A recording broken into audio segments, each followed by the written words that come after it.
বেগম খালেদা জিয়া বাংলাদেশের রাজনীতির এক অসাংবাদিত নাম। তিনি একজন সাধারণ গৃহবধূ থেকে হয়ে ওঠে বিএনপির ক্যারিসম্যাটিক নেতা, পরে গোটা বাংলাদেশের নেতা হয়ে ওঠে।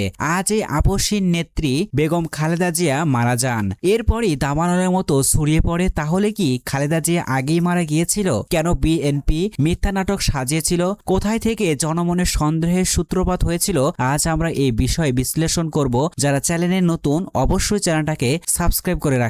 সন্দেহের শুরু গত কয়েকদিন ধরে দেশে এক অদ্ভুত এবং ভয়ঙ্কর প্রশ্নের মুখোমুখি। খালেদা জিয়া কি আদৌ বেঁচে আছেন, নাকি অনেক আগেই তিনি না ফেরার দেশে চলে গেছেন? জনমনে প্রশ্ন উঠেছে, বিএনপি কি তাদের নেত্রীর নিথর দেহ নিয়ে রাজনীতি দাবার চাল চালছে? 17 বছর পর তারেক রহমান দেশে ফেরা এবং মায়ের সাথে কোনো ছবি প্রকাশ না পাওয়া, একই নিছকই কাকতালি নাকি বড় ধরনের কোনো নাটকের জাবনিকাপাত? ঘটনার সূত্রপাত 27 নভেম্বর গুরুতর অসুস্থ অবস্থায় বিএনপির চেয়ারপারসন এভার কেয়ার হাসপাতালের সিসিইউতে নেওয়া হয়। 30 জন বিশেষজ্ঞ চিকিৎসক মেডিকেল বোর্ড গঠন করা হলো, কিন্তু ডাক্তার AZM জাহিদ প্রতিটি বক্তব্যই ছিল চরম আশঙ্কার সুর। তিনি বারবার বলছিলেন, ম্যাডাম অত্যন্তই সংকটপূর্ণ মুহূর্ত পার করছেন। কিন্তু প্রশ্ন হলো, যদি অবস্থায় এতটাই সংকটপূর্ণ হয়, তবে কেন তাকে বিদেশে পাঠানো জোরালো তৎপরতা দেখা গেল না?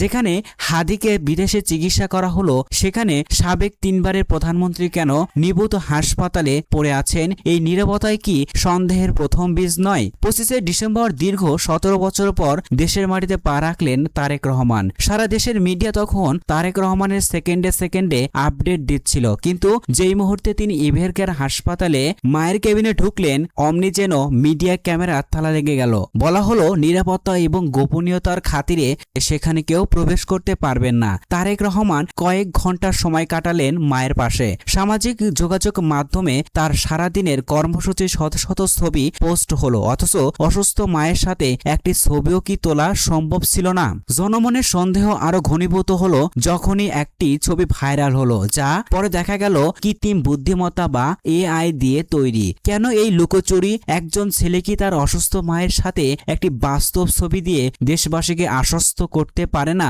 নাকি সেখানে দেখানোর মতো আর কোনোই অবশিষ্ট নেই? সবচেয়ে বড় চমক দেখা গেল রাজনীতির মাঠে ত্রয়োদশ জাতীয় সংসদ নির্বাচনের জন্য খালেদা জিয়ার নামে 3টি আসনে মনোনয়নপত্র জমা দেওয়া হয়েছে। এখন সাধারণ মানুষের মনে যৌক্তিক প্রশ্ন, আইসিইউতে ভেন্টিলেশনে থাকা একজন মানুষ কিভাবে মনোনয়নপত্রে স্বাক্ষর করলেন? সেখানে তিনি জীবন মৃত্যুর সন্ধিক্ষণে, সেখানেই দলের নেতারা তার আসন থেকে মনোনয়নপত্র নিচ্ছে। একই রাজনৈতিক কৌশল নাকি শূন্যতার পূরণের আগাম প্রস্তুতি? অনেকেই বলছেন 28 নভেম্বর বা 14 ডিসেম্বরের মধ্যে বেগম জিয়া মারা গেছেন। তাকে হয়তো ফ্রি সিস্টেমে রাখা হয়েছে, শুধু একটি সঠিক সময়ের অপেক্ষায়। রাজনৈতিক বিশ্লেষকরা এখন লুকোচুরি বিশ্লেষণ করছেন। কেউ বলছেন, তারেক রহমান দেশে ফেরার পর একটি বড় শোডাউনের মাধ্যমে এই মৃত্যুর খবর ঘোষণা করা হতে পারে। সেইটাই কি সত্যি হলো? কি বিএনপি কি তবে তাদের নেত্রীর লাশের উপর দাঁড়িয়ে নির্বাচনে মানুষের আবেগ পেতে চাচ্ছে?